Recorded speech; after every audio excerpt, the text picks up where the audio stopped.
Proceed tayo sa map number 1.36.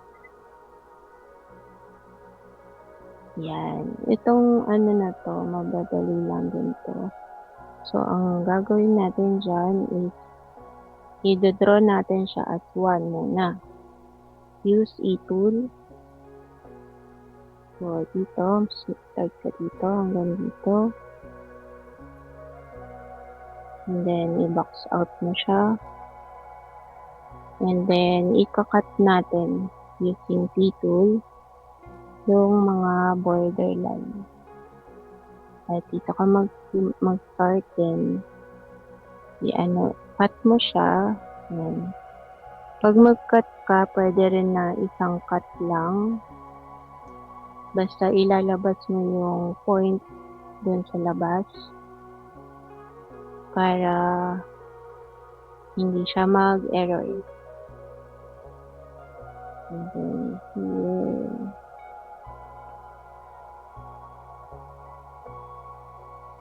Tapos pull ka para naka-angle. Oops, hindi siya pwede. Dito ka na lang. Mag-title tayo.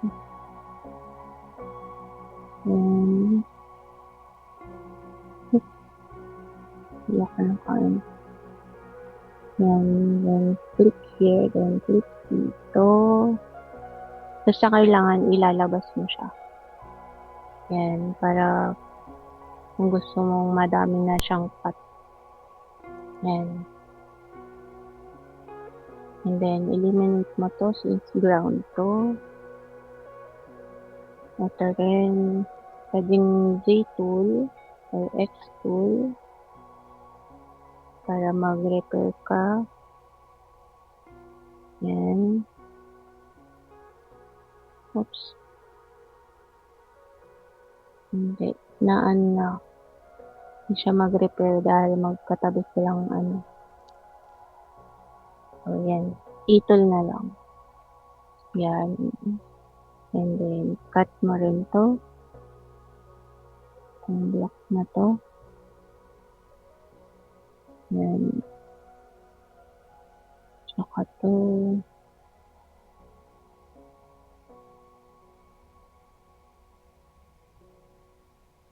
Yan. Tapos, delete mo to. Since driveway siya. And then, cut ito. May border siya. And then, ito, ikakat mo lang to yung magkaibang kulay ng magkaibang kulay ng bubong. Yan. And then, saan pa na? Ito, kakat mo rin to.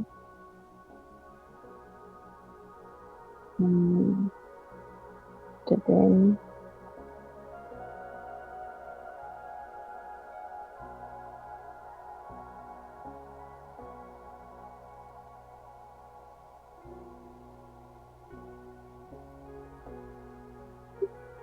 And then, eliminate this. Delete lang or B. Then, cut again yung borders.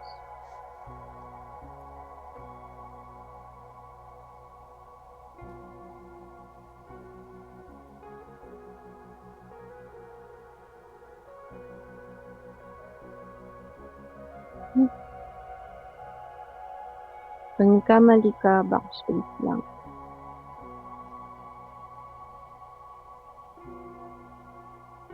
Yan, mga borders, ikakat mo lang siya. Pero, pwede rin cut, pwede rin ito. Pwede rin erase. Yan. Ito is rin, ground din.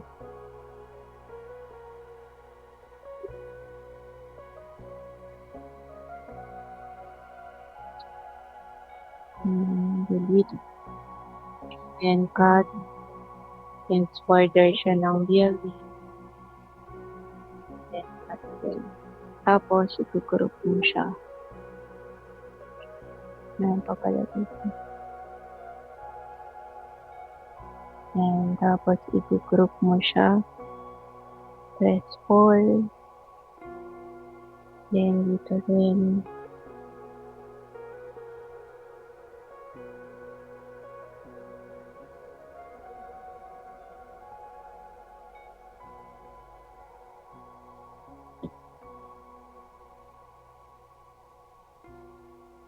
Ito, guys, pare-pareho na lang naman din siya. Pero sige, i-cut na rin natin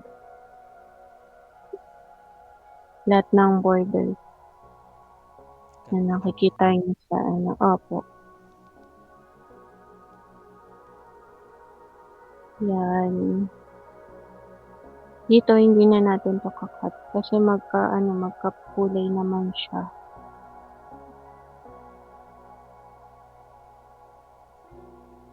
Tapos, i-ano lang din natin to, i-group. Yan. Tapos, i-group natin siya.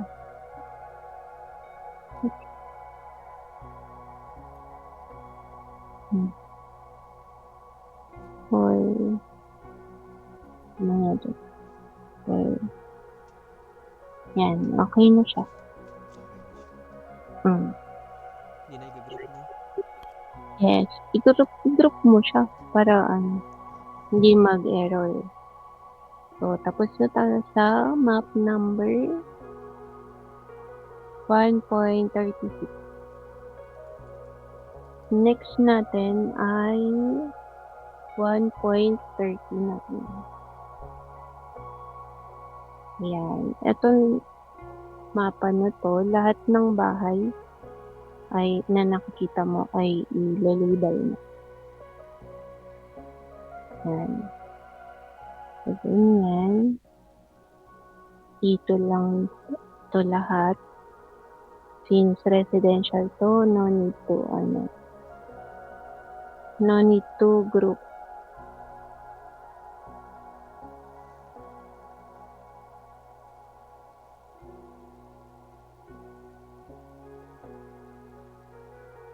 Mostly e-tool and number 1 lang ang ginagamit ko dito. Yan.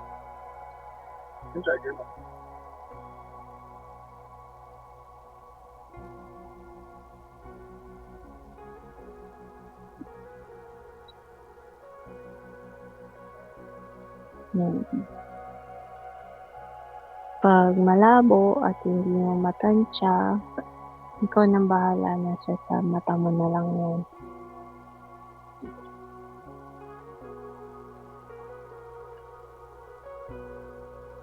Para may extension to, no?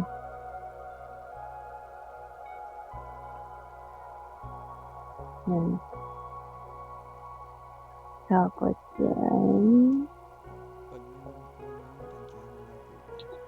Pag ano, tansyahan na lang po. Apo. Tatansyahin mo na lang yung border ng bahay.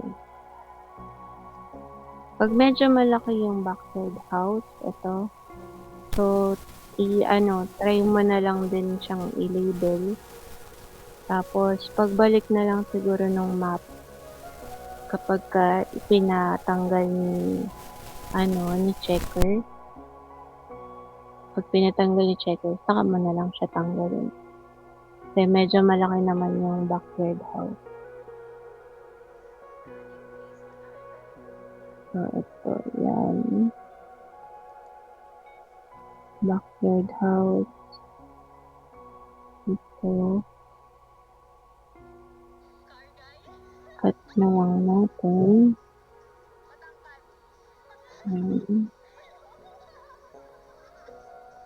Pag natatakpan ng puno, tansayin mo na lang.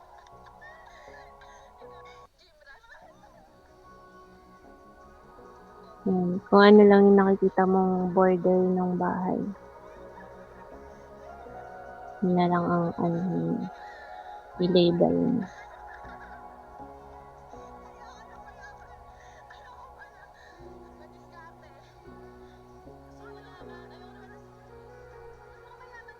Kasi minsan, meron po talaga tayong mga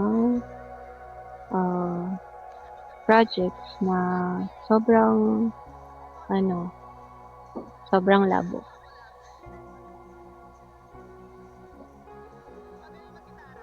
Since, yun yung project, wala tayong magagawa kundi gawin yung project kahit na sobrang labo niya. So,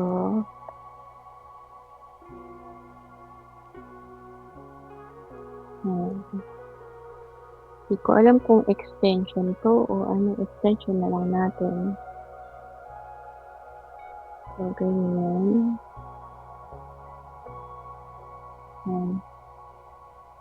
Tapos, dito rin.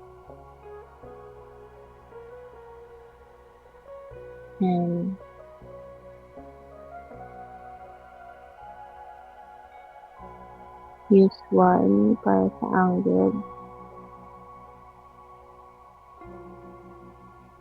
Part, yan.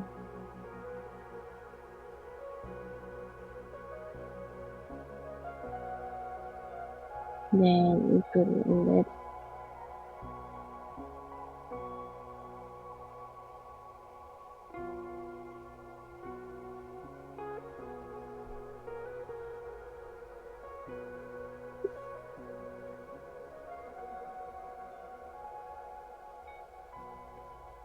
Yan, tapos dito. Lahat ng mga parang bubong na nakikita natin, natin. I-label natin. Para hindi tayo maano ng checker.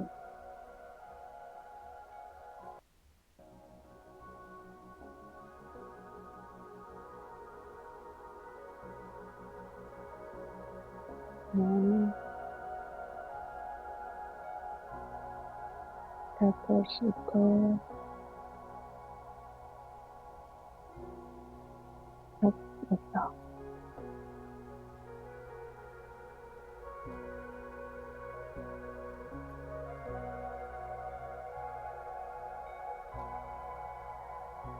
Sama na natin ito parang extension ng bahay. Yan. Tingnan lang kung may naiwan pa. Siguro sama na natin ito since buo sila. Dito sa picture.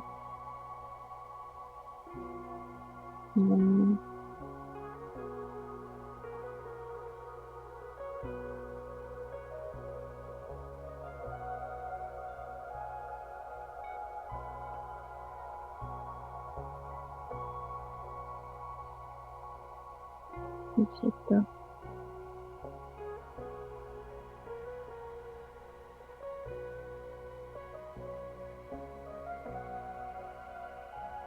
Yan, okay na.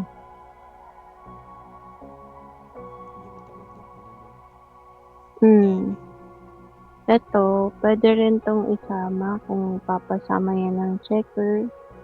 Tama mo na rin siya. Mga backyard house kasi ito. Minsan pinapasama, minsan hindi. Yan, ganyan. So, tapos na tayo. Oh, ito pa pala. Buo pa to eh. Yung mga buong part ng sa picture. Kailangan natin i-label.